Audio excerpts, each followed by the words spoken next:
네, 취재기자와 이번 검찰 인사가 어떤 의미를 갖는 건지 짧게 짚어보겠습니다. 법조팀 박병현 기자가 나와 있습니다. 네, 검찰은 기존 수사에 영향을 받는다 이런 입장인 것 같은데 왜 그런 건가요? 예, 수사를 할 땐 압수수색 영장이나 구속영장을 청구할 때도 있고 또 재판에 넘길지 안 넘길지를 결정할 시기가 있습니다. 예. 이때 각각의 과정을 수사검사 혼자 하진 않습니다. 예. 이 직제상 지휘자인 부장검사나 차장검사에게 보고를 하고 지검장의 승인을 받습니다. 이 중요 사건의 경우엔 중간 간부들을 징검다리 삼아 대검과 상의합니다. 네. 그러니까 담당하는 검사는 안 바뀌어도 지휘하는 검사가 바뀌면 수사에 영향을 받는다 이런 말인가요? 그렇습니다. 이번 인사 전 조국 전 법무부 장관을 둘러싼 수사나 유재수 감찰무마 의혹 사건 등에선 대검과 중앙지검들의 중간 간부들을 매개로 삼아서 윤석열 검찰총장이 의사결정에 직접 참여를 했습니다. 하지만 수사를 지휘하는 대검 참모진 그리고 중간 간부가 모두 바뀐 상황에서 윤 총장과 수사팀의 교감이 어렵지 않겠냐 이런 분석이 나오는 겁니다. 예. 추미애 장관 취임한 이후에 이번이 두 번째 인사입니다. 그렇습니다. 추 장관이 지난 2일에 취임을 했는데 6일 만인 지난 8일 대검 검사장급 인사가 발표됐습니다. 이때 대검의 검사장급 참모 전원이 교체가 됐습니다.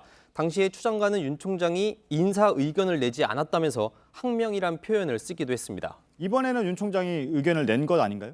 그렇습니다. 대검의 과장, 기획관 등 이 중간 간부들을 모두 유지시켜달라라는 뜻을 법무부에 보냈다고 합니다. 예. 하지만 결론적으로는 윤 총장의 뜻이 반영되진 않았습니다. 예. 특히 오늘 발표에 앞서 법무부의 인사 최종안에 대해 동의할 수 없다는 뜻도 전한 것으로 알려졌습니다. 그러면 법무부는 어떤가요? 법무부는 윤 총장의 의견을 반영한 거다 이런 입장인 건가요? 어떤 건가요 지금?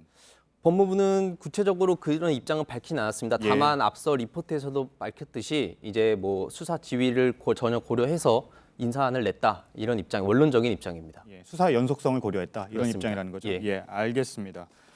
오늘 일단 수사팀 검사들은 기존에 있는 거고 그리고 지휘 라인이 바뀐 건데 같이 호흡을 맞춰야 되는 상황인 거잖아요. 그렇습니다. 예. 하지만 일단 지켜봐야겠지만 이 수사팀과 지휘 라인 간의 의견 충돌이 발생할 가능성을 배제할 수는 없습니다. 예. 이미 유재수 감찰무마 의혹 사건에서 조 전 장관을 재판에 넘기느냐 안 넘기느냐를 놓고 대검 지휘부 간 이견이 드러나기도 했습니다. 앞으로 주요 수사에서 일선 수사팀과 지휘 라인 사인도 계속 지켜봐야 할 것으로 보입니다. 네. 한 가지만 더 가죠. 오늘 관심을 끈 인물 서지현 검사였습니다.